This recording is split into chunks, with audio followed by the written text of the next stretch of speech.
નમસ્કાર દર્શક મિત્રો, બોડેલી નંબર 1 ન્યૂઝ ચેનલમાં આપનું સ્વાગત છે।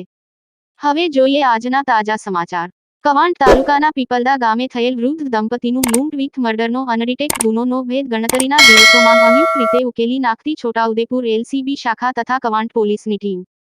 છોટાઉદેપુર જિલ્લાના કવાંટ તાલુકાના પીપલદા ગામે રહેતા વૃદ્ધ દંપતી 1 ગંજીભાઈ રામલાભાઈ જાતે રાઠવા આશરે ઉંમર વર્ષ 70, 2 ચિમટીબેન ગંજીભાઈ રામલાભાઈ જાતે રાઠવા આશરે ઉંમર વર્ષ 69 નાવ તારીખ 20 ઓગસ્ટ 2024ના રોજ સાંજના 7 વાગ્યાના સમયે પોતાના રહેણાંક ઘરમાં ઊંઘતા હતા તે દરમિયાન લૂંટના ઈરાદે તેમને હત્યા કરવામાં આવી હતી અને ચિમટીબેનના બંને પગમાં પહેરેલ ચાંદીના કલા જેનું આશરે વજન 600 ગ્રામ કિંમત ₹50,000 ની લૂંટ કરી સ્થળ ઉપર બંને જણાનું મોત નિપજાવી નાશી ગયેલ હતો જે અંગેની ફરિયાદ મરણજનારના નાનાભાઈ વિઠ્ઠલભાઈ રામલાભાઈ રાઠવાએ કવાંટ પોલીસ સ્ટેશન ખાતે ફરિયાદ નોંધાવેલ જે આધારે પોલીસે ટેકનિકલ તેમજ હ્યુમન સોર્સના આધારે ઊંડાણપૂર્વક તપાસ કરી મળેલ ચોક્કસ હકીકત આધારે પીપલદા ગામે રહેતા અને અગાઉ ઘરફોડ ચોરી અને મારામારીના ગુનામાં સંડોવાયેલ આરોપી 2 વિકેશભાઈ અરશુભાઈ રાઠવા નાવ તથા 2 ગિંદાભાઈ નટુભાઈ રાઠવાને પકડી પાડી પોલીસ સ્ટેશન લાવી યુક્તિ પ્રયુક્તિથી ઘનિષ્ઠ પૂછપરછ કરવામાં આવેલ જે દરમિયાન તેઓ આ ગુનો પોતે કરેલ હોવાની કબૂલાત કરી હતી।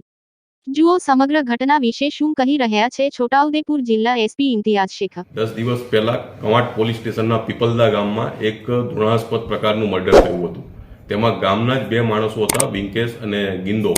એ બે માણસો મર્ડરની પાછળ હતા અને પગમાં જે માજીના પગમાં જે કડા હતા બેનના, તે કડાને લેવા માટે અને ફક્ત કડા એ વેચીને પૈસા ઊભા કરવા માટે એ લોકોએ કૃત્ય આચર્યું હતું।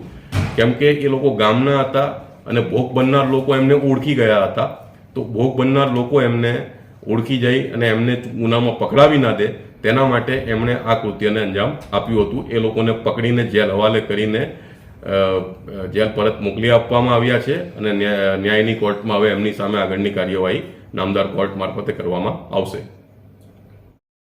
અવનવા રોજબરોજના સમાચાર જોવા માટે જોતા રહો બોડેલી નંબર 1 ન્યૂઝ ચેનલ। અને જો આપે અત્યાર સુધી આ ચેનલને સબસ્ક્રાઇબ ન કરી હોય તો સબસ્ક્રાઇબ કરો અને શેર કરો।